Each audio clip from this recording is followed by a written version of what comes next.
नमस्ते बिटिया, हमेशा खुश रहो बिटिया। Myself Dr. Mona Patak, Assistant Professor in the Department of Pathology, Faculty of Homeopathic Science, Jyoti Vidyapeeth Women's University, Jaipur. Today's topic is ischemic enterocolitis. It comes under the GIT. So today's I am discussing about this topic. So let's start. Introduction. What are the ischemic enterocolitis? Ischemic lesions of the gastrointestinal tract may occur in small intestine or colon. The latter is called ischemic colitis or ischemic enterocolitis. Is commonly referred to the ischemic bowel disease. In either cause, the causes of ischemia is compromised mesenteric circulation, while ischemic effect is less likely to occur in the stomach, duodenum and rectum due to abundant collateral blood supply. Depending upon the extent and severity of ischemia, three patterns of pathological lesions can occur. First is transmural infarction, second is mural infarction, and third is ischemic colitis. First is transmural infarction. Ischemic necrosis of full thickness of the bowel wall is more common in the small intestine than the large intestine. The common cause of transmural infarction of small bowel are as under.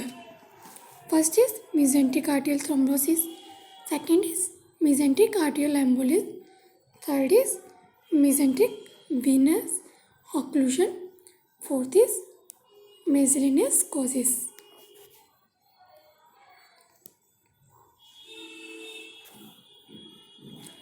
First, mesenteric arterial thrombosis such as occur due to the following causes, in which the atherosclerosis is most common. Next is aortic aneurysm, in which blood supply is reduced due to the aneurysm. Third is vasospasm. Due to the spasmodic features, there is spasmodicity developed.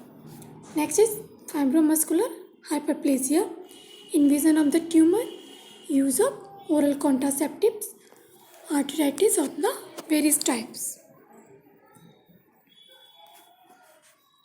Mesenteric arterial embolism arises from the following causes, in which the mural thrombi, endocarditis thrombi, atherosclerotic plaques, and arterial myxoma is the main cause of mesenteric arterial embolism. Next, mesenteric venous occlusion is less common cause of full thickness. Infarction of the bowel, the causes are as under, in which the intestinal sepsis, example appendicitis, portal vein thrombosis in cirrhosis of liver. Third is tumor invasion. Fourth is use of oral contraceptives. Fourth is miscellaneous causes, in which strangulated hernia, torsions, fibrous bends, and adhesions.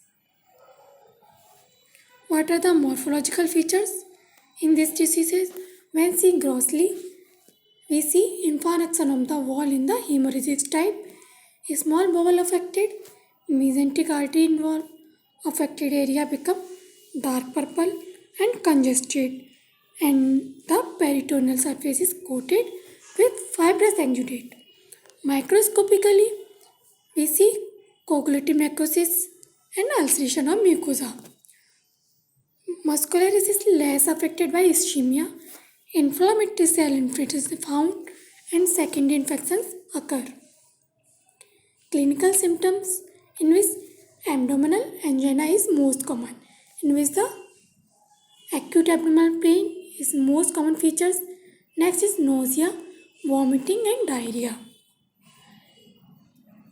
in mural infarction that is characterized by hemorrhagic gastroenteropathy. Next point is the ischemic effect is mural infarction is limited to the mucosa, submucosa and superficial muscularis wall. Next in ischemic colitis. Ischemic colitis is characterized by chronic segmental colonic ischemia followed by chronic inflammation and the healing by fibrosis and scarring causes obstruction. Grossly, splenic flexure and rectum affected. When seen microscopically, ulcerated area of mucosa show granulation of the tissue and inflammation and the fibrosis. Necrotizing enterocolitis. This is the acute inflammation of terminal ileum and ascending colon occurring primarily in premature and low birth weight infants within the first week of life and less commonly in infants. What are the causes of this disease? That is ischemia, hypoxia, bacterial infection and endotoxin and establishment of feedings. Next, morphological features.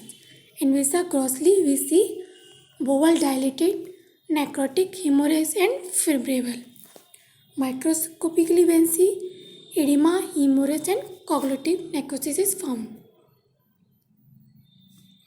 The session is powered by digital version 2.0 Jyoti Vidyapeeth Women's University, Jaipur.